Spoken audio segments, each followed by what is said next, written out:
with attacks reported from the north, the east and the south. Ukraine's Interior Ministry says missile strikes have hit the capital, Kyiv. Airfields and military headquarters in Kharkiv have been shelled, and Russian troops have landed in the Ukrainian port city of Odessa. Now, according to Russia, they got no resistance from Ukrainian border guards and, according to Russia, have suppressed Ukraine's air defences. Ukraine's armed forces says 5 Russian aircraft and a helicopter have been shot down, Russia denying that.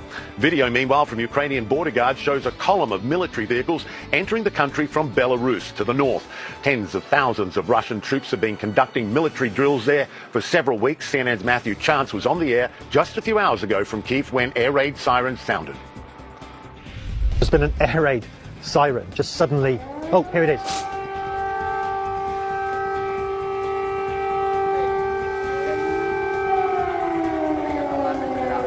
They are. That's an air raid siren. Several of them going off here in the centre of the Ukrainian capital. Now, whether that's them just testing it, I don't think so, though, given the situation we currently find ourselves in. And air raid sirens here in Lviv, Ukraine, in the west of the country, they're going off again right now in the background here. And that's probably the 7th or maybe 8th time in the last hour and a half that has happened. They're coming from multiple parts of the city as well.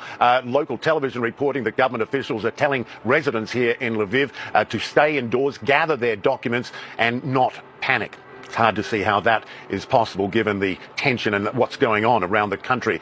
Meanwhile, Ukraine's President Volodymyr Zelensky, he went on Facebook to address the nation. He says he's imposing martial law, but he too urged the country not to panic. Today, each of you should stay calm. Stay at home if you can. We are working. The army is working. The whole sector of defense and security is working. No panic. We are strong.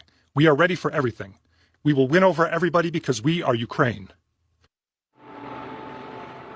All right, the Russian President, Vladimir Putin, he's calling this a, quote, military operation to protect Donbass. Well, it's clearly much more than that. He made a surprise appearance on state television early this morning, Mr. Putin blaming the government in Kyiv for any bloodshed, but said Russian forces are not planning an occupation.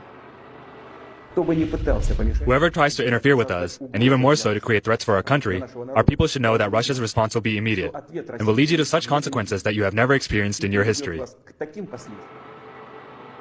US President Joe Biden, he condemned what he called the unprovoked and unnecessary Russian invasion. He plans a White House address in the days ahead where he is expected to announce full-scale sanctions on Russia. Mr. Biden tweeting, Russia alone is responsible for the death and destruction this attack will bring, and the United States and its allies and partners will respond in a united and decisive way. He goes on, the world will hold Russia accountable.